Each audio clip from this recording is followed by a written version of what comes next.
kalau kita balik ke definisi inklusi itu luasnya itu bisa menerima semua keberagaman. Jadi sebenarnya konteksnya itu nggak cuma tentang anak berkebutuhan khusus. Peran saya sebagai GPA itu mendeliver dan memfasilitasi agar anak-anak ini tetap bisa ikut nih apa yang dipelajari sama teman-temannya yang reguler seperti itu. Tetap dia itu tetap dapat pengalaman belajar yang sama, cuman nggak serumit itu. Jadi misal guru-guru tuh sampai aku nggak bayangin ngajar anak-anak yang inklusif kayak gitu kan.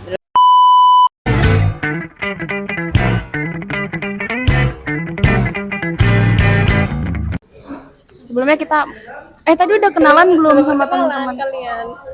Kenalan dulu aja. Aku Nadia. Oke, Nadia, Tuti. Aduh, lupa namanya yang WA kan. Putri. Silva, Putri, Tuti, Nadia. Mbak Orchid. Abjid.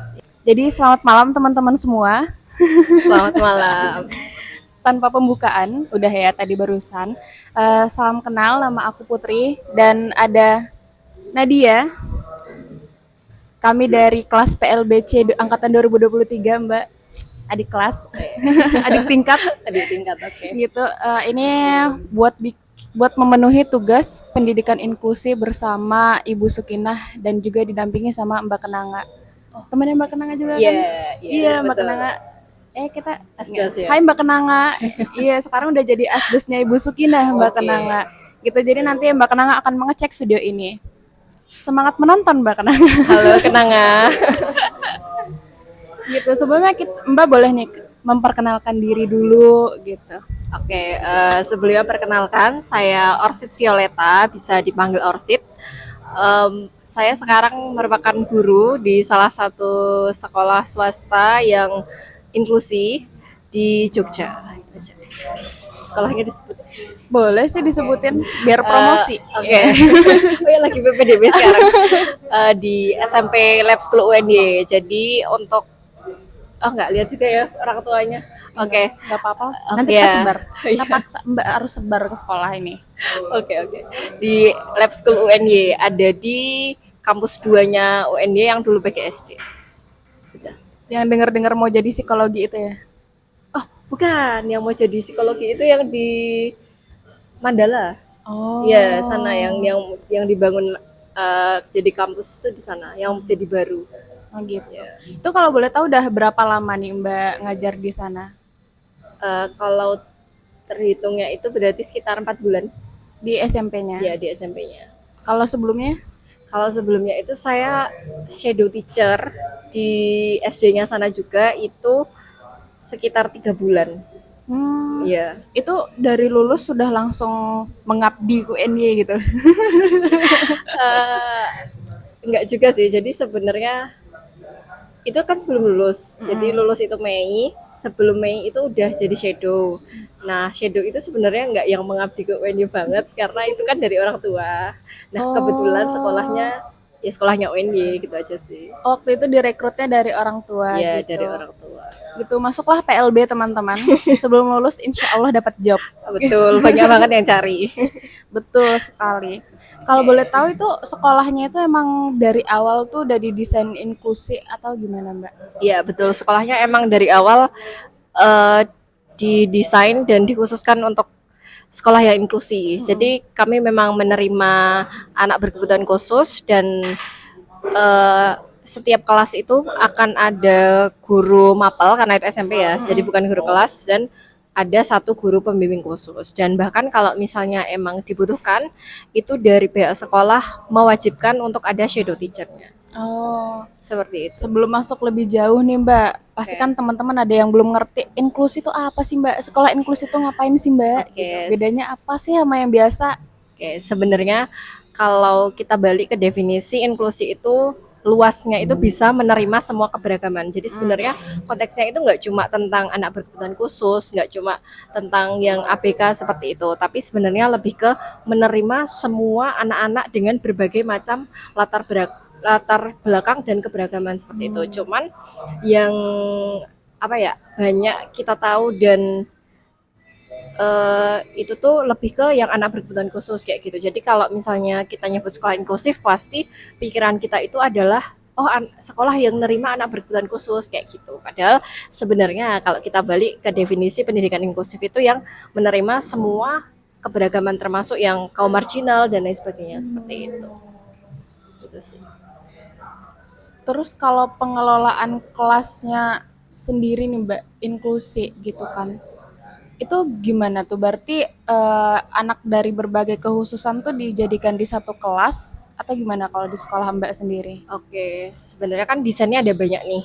Tapi kalau di sekolah saya sendiri itu pakai yang memang diintegrasikan jadi satu. Jadi satu setting kelas itu ada siswa reguler dan siswa berkebutuhan khusus belajar bersama. Nah, peran saya sebagai HKPA itu mendeliver dan memfasilitasi agar anak-anak ini tetap bisa ikut nih apa yang dipelajari sama teman-temannya yang reguler seperti itu. Bentuknya melingkar kelompok-kelompok itu atau Enggak sih kalau Ah ya, boleh. Ini boleh sambil dimakan sambil minum juga nggak apa-apa ya Mbak? Makan. Boleh, boleh. Makasih Mas. oke.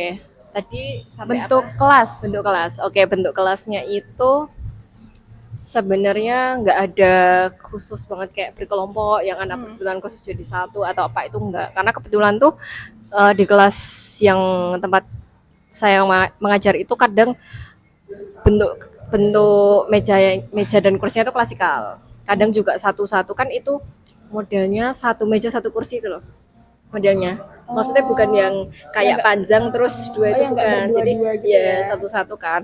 Nah itu jadi bentuknya tuh bisa macam-macam. Yang udah kelaksana itu waktu MPLSU. Habis itu satu-satu waktu ujian, waktu ulangan harian kayak gitu. Terus kadang juga dua tiga apa gimana pokoknya beda-beda kayak gitu. Tapi nggak ada pengkhususan yang kayak kalau anak berkebutuhan khusus dijadikan satu di sini tuh enggak. Cuman mungkin yang kayak misalnya apa minus dan apa nanti taruh depan kayak gitu sih pengecualiannya. Nah, itu cuman kebetulan itu kalau pas itu kan tetap acak ya. Nah, pas pembagian itu kebetulan yang anak-anak berkebutuhan khusus tempat saya itu kan hambatan pendengaran. Jadi kayak benar-benar harus dideliver nih materinya kayak apa.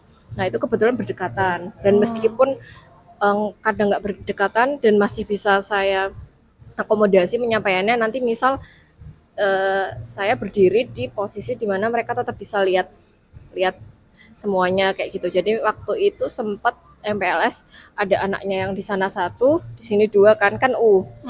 Nah, terus saya pergi di sebelahnya yang satu ini. Jadi saya bisa madep si ini tapi juga lihat berdua itu gitu sih. Jadi sebenarnya pinter-pinternya aja sih.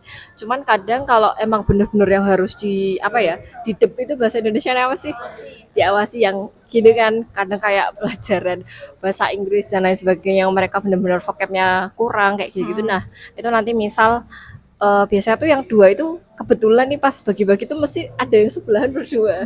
Nah, yang satu itu saya minta mendekat gitu loh. Jadi biar bisa sekali ngajarin udah semuanya apa masuk gitu loh. Jadi kalau misalnya satu di sana dua di sini kan agak susah ya ya sebenarnya bisa aja cuman agak text time nanti kalau udah ganti lagi tugas selanjutnya agak ketinggalan kasihan anaknya juga gitu sih.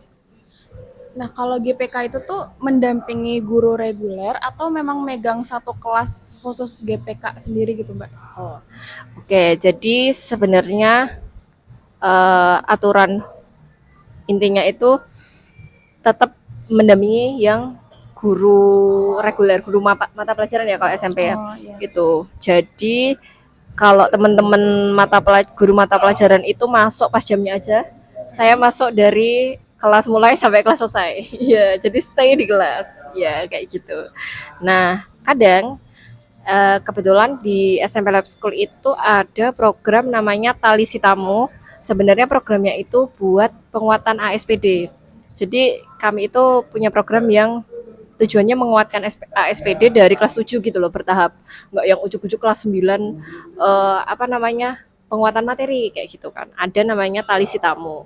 Nah, di Tali Sitamu itu kadang-kadang saya tarik nih anak-anak yang tunarungu ya, khususnya hambatan pendengaran itu buat belajar. Maksudnya belajar kalau sama saya itu lebih ke penguatan kosakata atau mungkin pelajaran-pelajaran yang waktu di kelas penjelasannya dikit nanti saya tambahkan waktu kelas tali sitamu itu. Terus juga kebetulan itu kan tali sitamu itu Selasa Rabu. Biasanya saya itu minta waktu izin juga udah sama orang tuanya dari jam sekitar 14.40 itu anak-anak itu udah ditarik ada ruang makan di sebelah di ruang makan terus sampai jam 15.30. Jadi itu buat penguatan materi, entah itu materi yang di kelas atau mungkin penguatan kosakata bahasa.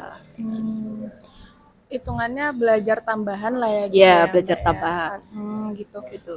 Kalau di lab school sendiri nih, berarti satu GPK itu megang satu kelas. Ya, megang satu Selalu kelas. itu Iya, terus sama gitu iya, ya. betul. Gitu. Terus sebelum jadi GPK ini dengar-dengar Mbak jadi shadow teacher ya tadi. Ya, betul. Nah, kalau shadow teacher itu berarti direkrutnya sama orang tuanya Ya, langsung.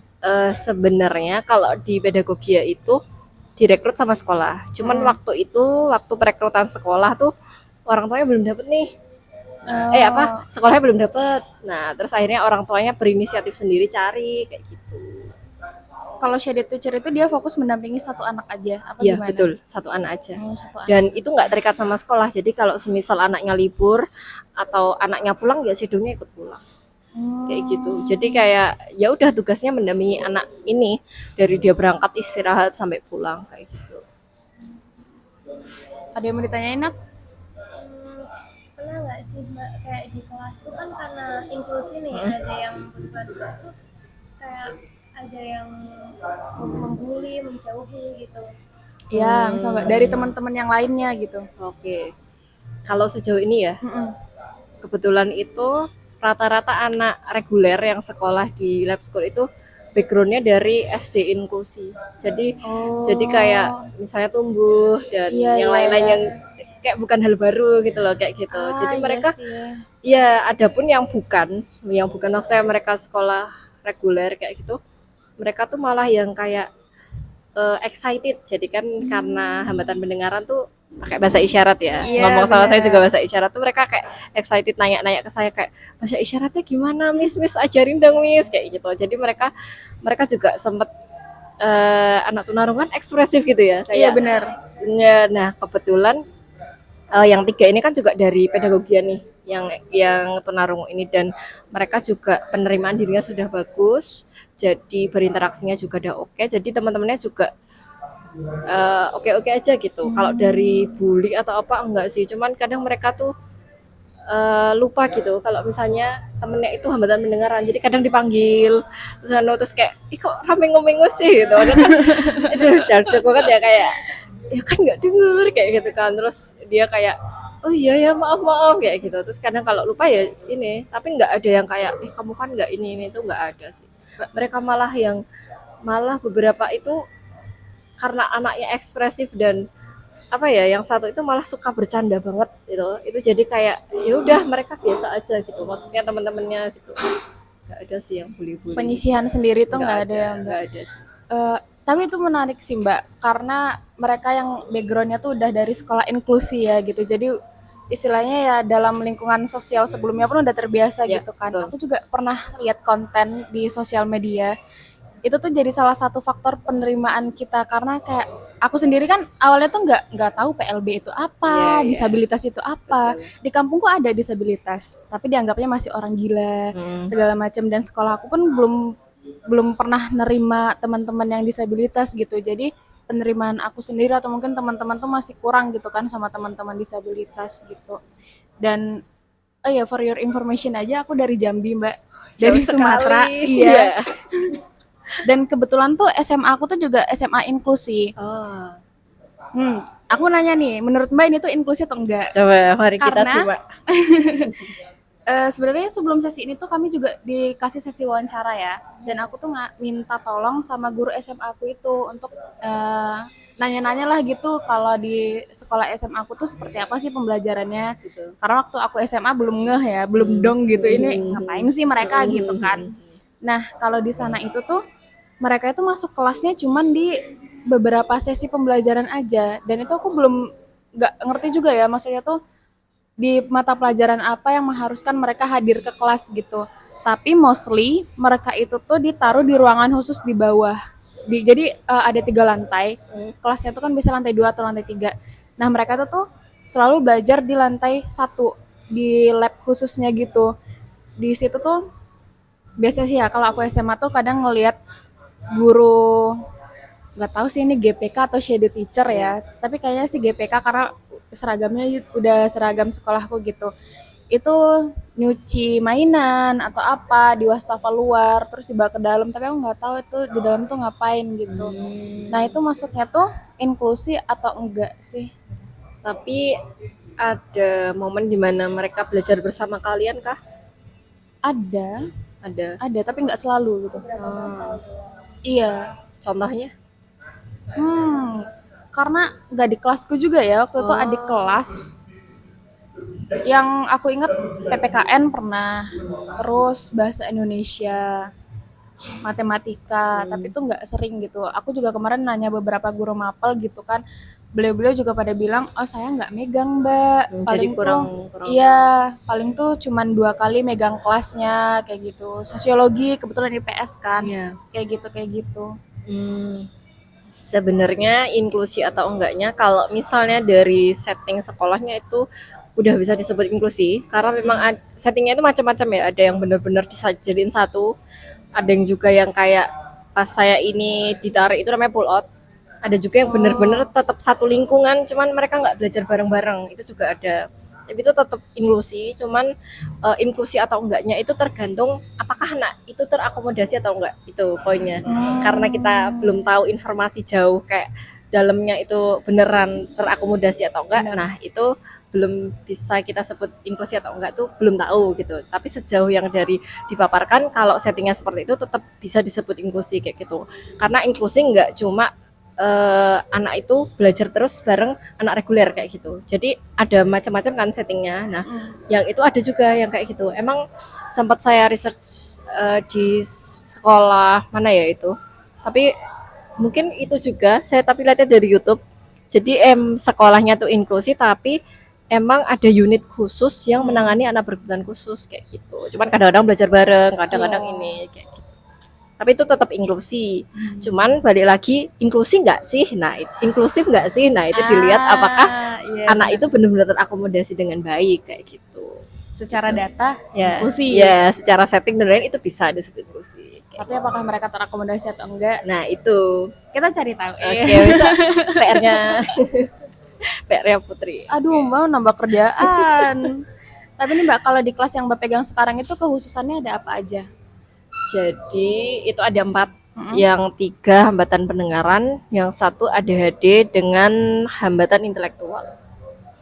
Nah, itu secara penilaian gimana nih Mbak? Secara penilaian jadi kan sebenarnya itu baru jalan sekarang nih, Oh, baru jalan. Ini kan baru anaknya baru masuk banget gitu. oh iya sih. Kalau yang final dan lain-lainnya itu belum ya. Cuman sejauh ini kalau misalnya waktu ulangan harian beberapa mata pelajaran itu emang perlu banget dimodifikasi. Kayak misal matematika. Sebenarnya kalau yang anak hambatan pendengaran itu modifikasi matematikanya cuma misalnya soal cerita terlalu panjang atau terlalu rumit, nah itu nanti disederhanain atau mungkin diganti ke bahasa matematika. Jadi saya waktu itu nanya ke guru matematika, sebenarnya goalsnya itu apa? Apakah dia paham konsepnya atau gimana kayak gitu loh, kan walaupun nggak ngerti tentang soal ceritanya tapi kalau paham konsepnya kan bisa ngerjain kayak gitu loh, maksudnya kita ubah ke bahasa matematika meskipun dari soal panjang itu diubah jadi misal 1400 bagi 3, kalau anaknya nggak paham ya tetap nggak bisa ngerjain gitu kan. Jadi saya juga komunikasinya tetap intens sama guru-guru itu juga, bare minimum kalau misalnya benar-benar yang kayak materi tekstual banget itu saya sampai nanya bare minimumnya apa kayak gitu. Tuh. Kalau yang tadi balik lagi ke modifikasi, kalau matematika modifikasi untuk hambatan pendengaran itu tadi secara bahasa yang ada kayak soal cerita tadi. Kalau yang untuk ADHD hambatan intelektual itu levelnya yang diturunkan. Kalau 2 pekerja menghasilkan 4 sepatu. Kalau 6 pekerja kira-kira berapa sepatu? Kayak gitu kan. Ini per ini sama dengan ini per ini nanti dikali silang loh. Itu kan dah Aku juga nggak ngerti. Cuma kayak gitu tuh udah pusing sih saya. ya itu pokoknya gitu kan. Nah, jadi dibikin yang tetap intinya saya kasih gambar kan satu orang satu bunga, 2 orang berarti 2 bunga, 3 orang. Nah itu jadi kayak pertama tetap konkret dulu, terus semi konkret baru yang abstraknya kayak gitu, bertahap sih itu. Ya cuman intinya itu yang penting mereka dapat pengalaman belajar yang sama. Kalau misalnya kira-kira ini saya nanya berminimumnya apa ke guru mapelnya itu. Kalau penilaiannya tuh eh, kenapa matematika yang anak hambatan pendengaran nggak dibedakan, nggak diturunkan? Karena mereka emang secara kognitif aman, dan malahan kemarin itu kan yang jadi kemarin itu agak trial error di ulangan dan harian pertama itu saya nggak modifikasi karena ada beberapa guru yang kan gurunya tuh bener-bener yang nggak nggak pernah dapat tentang pendidikan inklusi, jadi kayak bener-bener baru ya ini. Kayak guru-guru tuh sampai aku nggak bayangin ngajar anak-anak yang inklusif kayak gitu kan. Terus ya udah yang ulangan harian pertama saya trial kayak coba lihatlah, berarti takutnya kalau dari saya dikira gimana kan. Monggo dilihat kayak ini. Nah dari ulangan harian pertama terus oh miss hasilnya gini. Nah mister tolong gini ya, jadi saya baru masuk kalau butuh modifikasi gini. Terus akhirnya dari ulangan harian pertama yang kelihatan lah hasilnya kalau tekstual banget ya. Nah itu terus baru di yang bab-bab selanjutnya itu ada kayak monggo Miss Orchid pembelajarannya yang buat ini gimana, yang penting tetap capaiannya sama kayak gitu. Iya, kalau penilaiannya masih, kalau matematika masih oke, yang lain-lain masih oke. Cuman yang kadang-kadang itu kalau bahasa Inggris mereka kesulitan karena verbnya nggak tahu verbnya kayak gitu-gitu. Kalau bahasa Indonesia mungkin yang kesulitan kayak majas-majas kayak gitu. Mereka kadang tetap belajar majasnya tapi bahasanya nggak setinggi yang reguler, atau mungkin tetap mendefinisikan apa tapi pakai bahasa yang mereka itu familiar kayak gitu. Kalau penilaiannya yang signifikan banget enggak sih. Kebetulan yang tunarungu ya, kalau yang ADHD agak signifikan, tapi dia itu menghafal kayak gitu-gitu cepet. Jadi waktu itu malah kan IPA itu soalnya menghafal soal ulangan hariannya itu, gurunya tuh gini loh kok iso kayak gitu. Nah ternyata emang dia itu kalau bagian menghafal oke. Gitu. Pertanyaan tipikal ya Mbak, kok bisa gitu. Terus tapi kalau yang logika yang benar-benar kayak ya harus menghubungkan sebab akibat apa tuh dia masih belum ya, karena IQ-nya gitu. Jadi ya oke sih tapi itu. Nah ini yang waktu itu juga mengejutkan itu yang pertama, malahan waktu ulangan harian pertama itu sekelas itu pakai drama nangis dan lain sebagainya, karena kayak wah ternyata SMP kayak gini, itu gas terus dikit-dikit baru. Itu tuh bener-bener nggak lama dari MPLS tuh tiba-tiba ulangan harian pertama kan, terus kayak miss beneran kayak gitu kan. Terus akhirnya ada yang nangis, ada yang ini gitu kan. Nah tapi ternyata yang dapat nilai tertinggi itu malah salah satu anak tunarungu. Nah tertinggi di kelas itu kayak pada kaget gitu kan teman-temannya. Terus ternyata setelah saya telusuri dari GPK sebelumnya itu memang anaknya itu kadang-kadang ikut OSN, kadang ikut lomba-lomba kayak gitu. Itu jadi kayak wah teman-temannya juga jadi termotivasi gitu loh. Ya aja bisa kayak gitu. Terus sih kalau matematika enggak, malahan yang paling saya khawatir karena awalnya matematika ya kayak gimana gitu kan. Tapi malah itu yang paling bisa diatur dan dimodifikasi sih. Kalau untuk anak yang reguler sama disabilitas ini ada perbedaan dari segi kurikulumnya nggak Mbak? Sekarang tuh kurikulum yang dipakai tuh kurikulum apa? Oke, kalau kurikulumnya itu sama-sama kurikulum Merdeka, nggak ada bedanya karena yang hambatan pendengaran itu tadi kan sama ya secara kognitif. Cuman yang ADHD tadi kurikulumnya sama.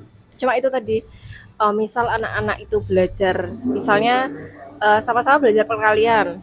Yang ini yang anak reguler udah sampai 3 digit, nah dia baru 1 digit kayak gitu. Tapi tetap sama belajar perkalian kayak gitu. Kalau secara kurikulum nggak ada dibedakan sih. Tuh. Begitu. Sejauh ini cerita yang saya dengar dari Mbak ini kan mengenai SMP apa tadi? Sampai lab school. Oh ya, lab school. Iya. Keingetnya pedagoginya terus. SMP Lab School ini pengelolaannya tuh udah cukup baik lah gitu ya Mbak, antara kolaborasi dari GPK sama gurunya juga udah oke. Alhamdulillah. Nah, kalau sama orang tuanya gimana tuh? Spill dikit. Nah, alhamdulillah orang tuanya itu baik sekali. Ya, ini orang tua berkebutuhan khusus atau reguler? Dua-duanya. Oke, secara umum. Jadi sempat waktu itu tuh ada satu kesempatan di mana saya tuh jadi WA salah satu orang tua karena mengabarkan sesuatu. Nah, tiba-tiba orang tuanya yang lain yang anak berkebutuhan khusus tuh langsung WA saya, Miss, kalau misalnya ada info tolong diinfokan ke saya. Nah, jadi sampai sekarang saya intens berkomunikasi keempat orang tua itu, ke mamah. Kita nyebutnya mamah atau papa ya kalau di sekolah. Meskipun kadang saya sih kalau lupa ya Bu, Pak gitu, tapi sebenarnya SOP-nya papa, mamah kayak gitu. Mah, anaknya udah bisa ini gitu. Oke sih, pertamanya itu kan baru via chat ya. Masih oke-oke aja kalau saya, terutama yang anak adik-adik ini kan banyak PR-nya nih. Untungnya ibunya terbuka kayak, Mas ini gini-gini, saya sering report kayak mingguan atau apa, tapi nggak yang intens ya. Jadi kayak kadang perlu dilaporkan, saya laporkan. Terus kayak pencapaiannya apa, terus kira-kira. Jadi nggak cuma hal negatifnya aja yang disampaikan orang tua, tapi hal positif kayak, Mas ini peduli banget sama temennya. Ini tadi ada yang jatuh, tapi dia langsung inisiatif ambilin minum, terus kayak nanyain terus, kamu sakit nggak, dia emang anaknya perhatian banget sih itu. Apresiasi untuk Mas ini hari ini, Umi kayak gitu, karena panggilnya Umi yang ini, jadi saya ngikut kan. Nah itu kalau yang ketiganya itu juga oke sih, karena kadang kan tugas-tugas yang kayak instruksinya terlalu panjang, meskipun udah ditulis sama anak-anak hambatan pendengaran kan kadang mereka nggak nyampein ke orang tua gitu loh. Kadang yang disampaikan ke orang tua juga jadi miskom atau apa. Nah, saya yang konfirmasi tugasnya seperti ini kayak gitu. Komunikasinya jalan, alhamdulillah. Sempat kebetulan kan kalau di lab school itu, kalau ekskul kalau di lab school itu ekskulnya yang ada anak berkebutuhan khusus tuh saya ikut, GPK mendampingi. Nah, sempat pas waktu itu badminton, mereka bertiga itu kebetulan ikut badminton yang hambatan pendengaran. Nah, terus pas itu ibunya nungguin jemputan kayak gitu. Nah, saya komunikasi dan oke aja. Saya juga bilang sih, monggo kalau misalnya ada saran atau masukan perbaikan, kira-kira pembelajarannya kok terlalu berat atau gimana, monggo disampaikan aja kayak gitu. Alhamdulillah ibunya juga semua terbuka, kayak udah oke kok Miss, anaknya juga seneng cerita kalau belajar sama Miss Orchid kayak gitu. Maksudnya orang tuanya juga nggak yang model gimana gitu loh, cuman kayak kalau anaknya bisa lebih baik juga didukung kayak gitu. Saya juga kalau yang di kelas hari Selasa itu kadang laporan ke orang tua, saya fotokan materinya, hari ini anak-anak belajar ini kayak gitu. Oh iya, seru sekali ya Miss. Saya jadi terharu ya gitu. Itu sih Dukungannya udah oke lah ya gitu ya, dari orang tuanya juga. Sebagai orang yang dari luar Jogja bahkan luar Jawa gitu ya, saya ngeliat tuh Jogja tuh pendidikan inklusinya tuh udah lebih maju gitu dari daerah saya di Jambi gitu kan. Khususnya kayak dari segi SLB juga persebarannya tuh oke gitu. Terus dari sekolah-sekolah SD tuh saya dengar cerita juga sudah menerima lah anak-anak yang berkebutuhan khusus gitu. Tapi nih dari pengalaman Mbak sendiri, ada nggak sih kayak hal yang masih kurang lah gitu dari sekolah-sekolah lain dalam menerapkan inklusivitas ini gitu? Dari yang saya dulu sempat observasi, itu rata-rata sekolah inklusi yang negeri ya ini ya, yang maksudnya masih berkaitan banget sama pemerintah, itu rata-rata itu kan satu sekolah GPK-nya satu. Wow. Jadi ada nih, jadi sedangkan kalau di lab school itu satu GPK, satu kelas satu GPK. Iya. Ini satu GPK, satu Sekolah, ya ada yang seperti itu, dan itu udah mendingan daripada ada juga yang satu sekolah itu menerima anak berkebutuhan khusus tapi bahkan nggak ada guru yang ngerti tentang anak berkebutuhan khusus. Ada Oh, cerita Nat. kemarin saya kan hubungin sekolah saya. ya. Karena kan di Jogja emang udah menyongsong banget nih inklusi Ya, gitu betul. kan. Terus tuh guru saya tuh cerita kalau emang setiap angkatan tuh emang ada anak berkebutuhan khusus, tapi pihak sekolah tuh nggak ada guru khususnya. Jadi saya juga nggak tahu nanti gimana pembelajarannya gitu. Tapi Kira-kira tetap diterima, iya, karena katanya harus diterima, ya harus diterima aturannya, ya. Satu Februari harus naik toh. Ya. iya. Terus gimana kira-kira kalau misalnya begitu udah inklusi atau belum? Oke. Kalau itu belum sih, jelas belum. Karena sebenarnya yang kita singgung udah ada GPK-nya. Kalau anak yang belum terakomodasi ya belum inklusif gitu loh. Apalagi yang nggak ada kayak gitu Iya. kan. Iya sih, itu emang PR. Karena gini ya, itu negeri sekolahnya. Iya. Nah, apalagi negeri. Jadi sebenarnya kadang itu sekolah sudah punya kesadaran kalau ini butuh guru pembimbing khusus, butuh minimal guru yang ngerti tentang anak berkebutuhan khusus gitu. Tapi kalau di negeri itu nggak semudah itu gitu loh. Jadi kayak mereka itu kan di bawah dinas, dan kalau mau pengadaan atau apa tuh kayak bener-bener yang harus ngikut apa arahan atasan gitu loh, nggak yang bisa kayak kami butuh dan harus segera tuh nggak bisa. Itu problemnya di situ. Karena yang dari saya tahu itu, jadi kan sebenarnya di Jogja sendiri itu udah ada pengadaan GPK dari ULD. Nah itu cuman ternyata sejauh yang saya tahu itu baru di kota Yogyakartanya. Jadi belum menyebar ke Sleman, Kulon Progo dan Bantul sama apalagi Gunung Kidul gitu ya. Nah itu soalnya sejauh yang saya tahu tuh GPK tuh baru marak di yang kota Yogyakarta itu tadi, yang kebetulan sekolah inklusi yang sempat saya teliti sama dosen-dosen itu ada 8 sekolah di Sleman Utara itu. Rata-rata negeri, ada juga yang swasta sih, cuman sama aja dalam artian menerima anak berkebutuhan khusus tapi nggak ada guru yang ngerti, yang backgroundnya PLB, yang ya meskipun nggak PLB minimal ngerti tentang anak berkebutuhan khusus itu nggak ada. Tapi dari Mbak sendiri itu ngelihatnya pembelajarannya juga gabung aja gitu. Gabung aja dan ini kita ngomongin yang nggak ada GPK sama sekali ya. Iya.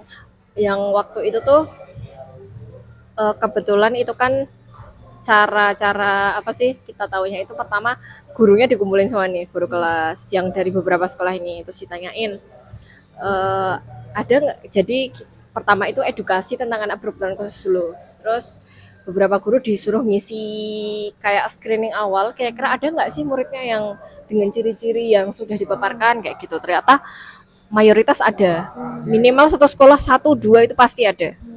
Dan pasti keluhannya, iya Pak, kami tuh juga tahu ini perlu penanganan khusus gini. Bahkan ada tuh sekolah yang udah terang-terangan kayak merefer anak ini tuh harusnya di SLB kayak gitu loh.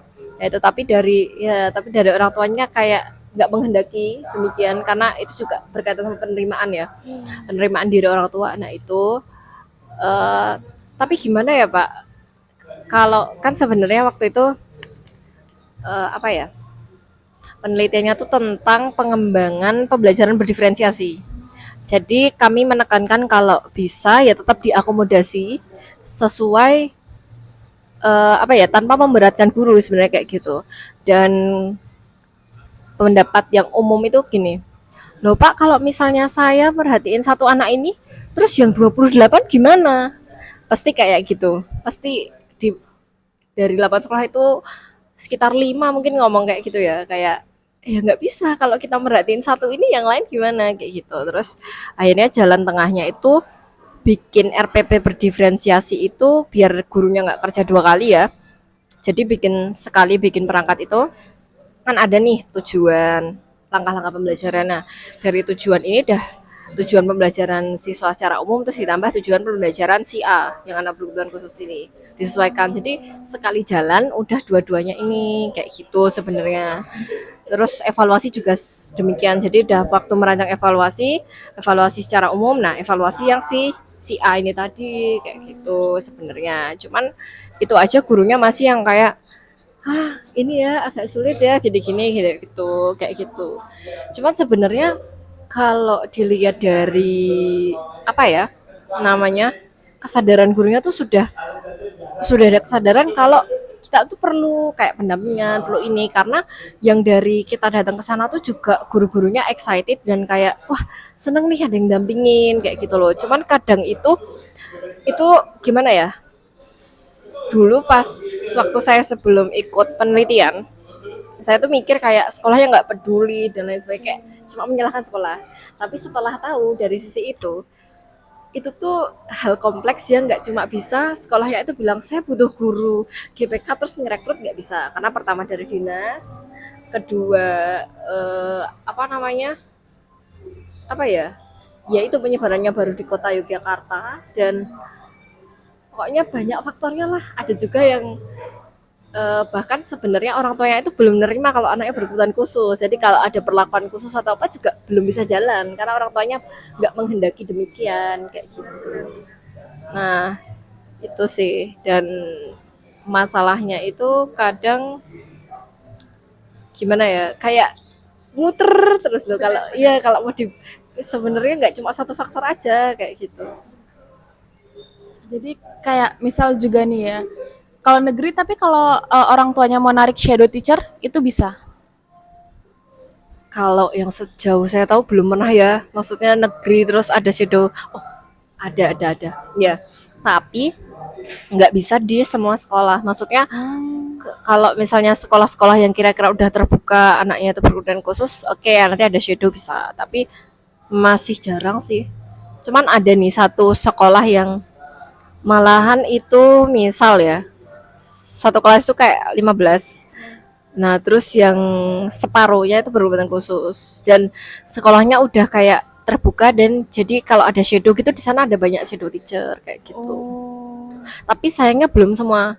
Kalau di situ kan malah jelas ya kayak sekolahnya sebenarnya lumayan paham nih tentang anak berkebutuhan khusus dan oh ini butuh shadow itu sekolahnya terbuka tapi mayoritas belum ya. Maksudnya kayak masih kalau bisa ini ya nggak usah lah gitu loh. Karena Iya itu. ya di satu sisi kan kalau penerimaan orang tuanya juga masih kurang, mereka juga nggak akan merekrut shadow teacher itu sendiri kan. Ya, jadi banyak faktor sih kayak Benar-benar. sebelumnya tuh waktu saya masih zaman kuliah waktu observasi kan ada juga tuh pas matkul inklusi ya observasi di beberapa sekolah kayak ih sekolahnya nggak peduli gini-gini taunya cuma dari sekolahnya aja gitu loh. Tapi setelah dulu pertama penelitian tapi masih belum realize banget kalau birokrasi itu ternyata seribet itu terus masuk dia di SMP kayak jadi guru ya Allah ribet banget kayak gini itu aja. Tapi sebenarnya kalau swasta masih oke sih karena Independen ya. independen meskipun ya tetap ada aturannya tapi masih lebih bebas daripada negeri gitu. Insight baru. Kamu masih menyalahkan sekolah nggak? Setelah ini sebenarnya tidak ya teman-teman, kita tahu problemnya kompleks sekali sih ya kalau seperti itu. Harus ada banyak pihak yang beneran mau berkolaborasi gitu, beneran Iya turun sih. tangan ngobrol ini butuhnya apa gitu kan, seperti apa gitu. Itu sih. Berarti kalau mewujudkan sekolah yang inklusif itu harus ini ya dari orang tua sendiri Iya. terus dari dinasnya juga. Jadi harusnya menyeluruh. Iya, Kan katanya kalau Bener. Jogja mau menuju inklusi nih, tapi ternyata belum. Iya sih meskipun di Jogja itu udah kayak Jogja inklusi banget ya udah gini tapi menurut saya itu belum, maksudnya masih agak Masih jauh banyak PR ya lah. ya masih banyak PR meskipun nggak tahu sih ya. Tapi kalau misalnya yang pembagian GPK yang satu sekolah satu itu gimana nggak tahu sih. Cuman beberapa itu kalau yang waktu itu ya saya masih kuliah ya mungkin sekarang udah lebih baik. Itu tuh bahkan kadang GPK itu backgroundnya bukan PLB kadang BK kadang psikologi, tapi ya masih, kalau psikologi masih oke ya mungkin. Tapi ada juga yang kadang PGSD kayak gitu-gitu sih, macam-macam sih emang, nggak tahu ya, karena mungkin butuh banget nih gitu. Iya. Kapan ya? Kayaknya waktu semester 2 itu kan Pak Bayu itu kan udah kayak nge-mention ya. Kalian ini di PLB kontennya harus dikuatin, apa yang mau diajar harus dikuatin karena kalau enggak seperti itu nanti ranah kalian mudah diambil sama Betul, jurusan betul. lain gitu. Tapi sebenarnya setelah mendengar sedikit realitas di lapangan, kita masih sangat-sangat dibutuhkan ya. Betul. Bahkan nih semester akhir ya, kalau misalnya udah skripsi itu udah kayak yang loker Iya. di grup angkatan, info shadow teacher ini dari ini sampai ini, info guru ini, info ini banyak banget lokernya itu sih. Yang menarik lagi nih Mbak, kayak yang tadi Mbak mention nih, kalau ada guru tuh yang bilang ini tuh harusnya anaknya masuk SLB aja. Nah sebenarnya tuh pembagiannya itu tuh apa ya? Kalau dibilang pembagian juga kurang tepat ya. Maksudnya Kriteria. kriteria si anak itu tuh bisa masuk sekolah inklusif dengan harusnya di SLB aja tuh apa sih? Oke, sebenarnya kalau desain idealnya itu sejauh yang saya tahu itu malah sebenarnya kalau anak berkebutuhan khusus masih butuh banyak pendampingan dan perbaikan gitu, emang harusnya di SLB dulu.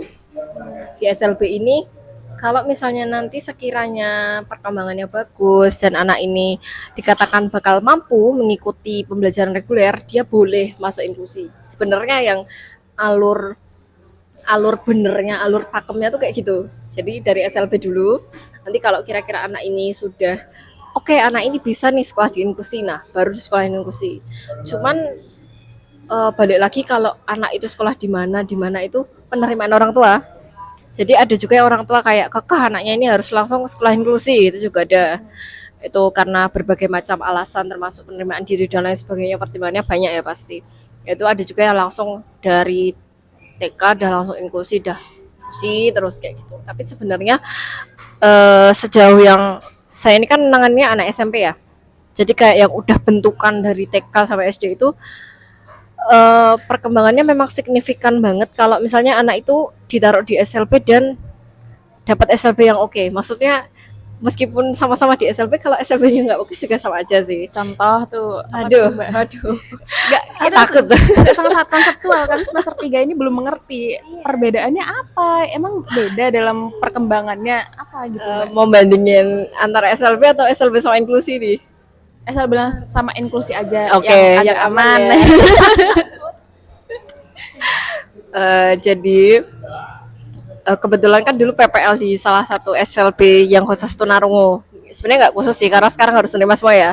Tapi bukan negeri. Itu bagus SLB-nya.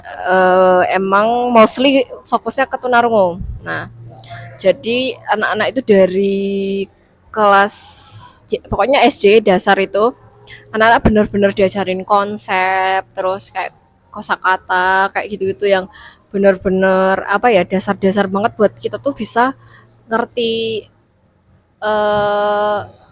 Kalau tunarungu kan benar-benar kosakatanya yang kurang, struktur bahasa kayak gitu-gitu benar-benar ditekanin. Terus PKPBI apa itu, Bina Persepsi Komunikasi Bunyi dan Irama. Ya itu juga ada jamnya sendiri kalau di SLB itu kan. Nah, begitu saya masuk di inklusi, di mana saya langsung nerima nih yang udah setengah jadi ya, maksudnya kalau jadi sebenarnya dulu kan itu kebetulan observasi apa PPL-nya di SD. Sebenarnya kan satu sekolah karena dapat SD itu. Nah, begitu masuk di SMP ini dapat juga anak tunarungu ya, sama-sama tunarungu. Itu benar-benar jauh banget dari segi penguasaan konsep, terus tata bahasa kayak gitu loh. Sayangnya jadi setelah jadi guru ini tuh realize kalau misalnya orang ini nggak fokus ke tunarungu, terus tiba-tiba dapat murid atau yang anaknya tunarungu itu bakal sulit, dalam artian karena nggak biasa menanganin itu bakal bingung gitu, kayak nangannya gimana kayak gitu. Nah, Terus juga sayangnya itu jadi nggak dapat pembelajaran yang emang khusus buat tunarungu kayak gitu loh. Jadi karena kebetulan saya itu dulu PPL-nya dari mikro sampai PPL ambilnya tunarungu. Jadi begitu ambil anak ini tuh udah tahu oh setelah ini penguasaan kosakatanya dulu, terus ininya dulu kayak gitu. Nah, karena meskipun sama-sama PLB kalau nggak ngambil tunarungu itu nggak ngerti kayak esensi belajarnya anak tunarungu kayak gimana. Nah, ya udah yang penting anak itu belajar tuh ada juga yang kayak gitu. Ini sesama sekolah inklusi ya maksudnya Mas Yanto. Itu jadi saya kaget banget kayak saya kan udah punya ekspektasi yang lumayan tinggi ya karena waktu itu ngajar kelas 5 di SLB itu yang pas PPL itu anak-anaknya penguasaan konsep kosakata gitu masih oke, udah oke. Nah begitu SMP, wah, PR-nya banyak. Nah itu jadi misal kayak kelas 5 itu ya itu waktu itu udah belajar IPA benda padat cair gas, udah belajar itu. Waktu itu juga saya yang dapat yang suruh jelasin, jadi gurunya sempat jelasin terus saya diminta untuk praktek juga, anak-anaknya paham gitu kan. Nah saya mikir kan oh ya berarti kalau minimal anak SD udah ngerti lah gitu kan. Masuklah kemarin di IPA ada materi itu, setelah saya udah jelasin panjang lebar saya nanya, ternyata mereka belum ngerti apa itu padat, apa itu cair, apa itu gas lah. PR ini kayak gitu kan. Harus ngejelasin konsep Ya, dari awal bener. dasar lagi. Iya, ternyata banyak banget yang kalau sebenarnya salah sih kalau dibandingin per anak harusnya ini udah bisa nih tapi apa ya minimal anak SD dan kalau beneran ditelateni ya itu kan bisa gitu loh sebenarnya karena anaknya juga potensi bisanya juga ada gitu saya lihat tuh Benar-benar. mereka juga nggak yang model malas atau gimana kalau misalnya pas kelas sama saya pun kalau kira-kira mereka bisa mereka bakal kompetitif kayak yang aku mau maju aku mau coba itu kental banget sih mereka itu cuman kemungkinan itu belum terakomodasi dengan baik ya di sebelumnya itu jadi kayak ya udahlah gitu tuh sayang banget sih kayak ya jadi PR-nya sekarang banyak sih gitu ya. Kalau di SLB itu kan pakai kurikulum khusus SLB ya Mbak. Sedangkan kalau di inklusi ini pakai kurikulum reguler atau ada campuran kurikulum SLB juga? Oke, pakainya tetap reguler. Tetap reguler. Iya, tapi tetap sebenarnya saya tuh nyisipin hal-hal yang biasanya dipelajari di sekolah khusus kayak itu tadi. Kan kalau anak SMP umumnya tidak belajar kosakata dan lain sebagainya. Nah, itu tetap saya ajarin. Terus kayak konsep-konsep warna, terus kayak Miss Orchid memakai kacamata kayak gitu-gitu dasar-dasar itu mereka saya ajarin gitu. Itu adanya di kurikulum SLB sebenarnya. Iya, sebenarnya iya di PKPBI-nya. Tuh. Itu sih tadi yang aku mau tanyain karena ya kita juga nggak berhak gitu ya untuk memaksa mereka harusnya kamu SLB dulu gitu supaya kamu memahami konsep-konsep ini bla bla bla bla bla gitu kan. Tapi di satu sisi ketika mereka masuk inklusi, oh ternyata ada pembelajaran khusus yang nggak terakomodasi. Iya, benar-benar. Gitu. Tuh. Dari sejauh yang saya kan suka nanya-nanya nih ke anak-anak kayak tentang yang dulu-dulu pembelajarannya kayak gimana gitu. Bahkan ada yang akomodasinya itu misal guru kan kalau di SD berarti guru kelas sama inklusi ya, guru kelas sama GPK. Nah guru kelasnya itu ngomong apa sama si GPK-nya cuma ditulis. Nah ditulis pun kan kadang nggak ngerti, maksudnya kalau nggak itu konteksnya apa gitu. Kalau sama jadi saya juru tulis aja, joki catatan. Ya, terus saya nanya kamu tapi paham gitu, paham sedikit. Kalau di sini paham sedikit apa gimana ya paham hanya ini segini ya lumayan lah kan tadi segini ya ya beberapa senti ya, lumayan lah. Soalnya kalau saya modelan yang misal pembelajarannya apa itu kan saya sampaikan terus saya konkretkan saya hubungkan sama yang di sehari-hari kayak gitu. Jadi misal kemarin belajar suhu kan kalau mereka nggak pernah dengar suhu itu apa gitu kan mereka bingung ya itu apa. Terus saya bilang pertama saya coba dulu tangannya gosok tangan gimana panas atau dingin gitu panas. Nah, itu namanya suhu. Coba kan kebetulan ada AC tuh. Kalau itu AC panas atau dingin gitu dingin. Nah itu namanya suhu. Sudah paham suhu itu apa gitu. dingin kayak gitu ya udah. Jadi kalau bisa itu emang ya minimal ngerti kayak yang dipelajari itu apa gitu loh. Iya. Iya, maksudnya meskipun misal di materi itu tuh anak-anak harusnya sampai tiga tahapan pahamnya. Mungkin mereka 2 gitu juga udah oke sih. Yang penting nggak yang kosong banget, nggak belajar apa-apa gitu loh maksudnya. Ya kan, maksudnya sekolahnya aja lumayan, bayarnya udah lumayan gitu kan, kayak nggak dapat apa-apa kan, sayang sekali gitu ya. Gitu sih. Untungnya sih ini ya di lab school yang alhamdulillahnya sudah memadai Ya, gitu. alhamdulillah ini juga diusahakan memadahi. Ya. Banyak banget ya problemnya, belum lagi kalau betul. di sekolah negeri yang Mm-mm. jumlah kenaikan siswa itu bergantung sama akreditasi sekolahnya atau Iya. iya apa enggak? Takut salah aku deh. Nggak tahu, kurang tahu. Tapi kan kayak sekarang tuh anaknya tuh harus naik lah pokoknya. Oh iya, kan. kalau itu ya aturannya emang kayak gitu. Oh, yang ini sih yang kalau akreditasi itu jumlah kelulusan ya. Oh iya. Ya persentase kelulusan gitu kan.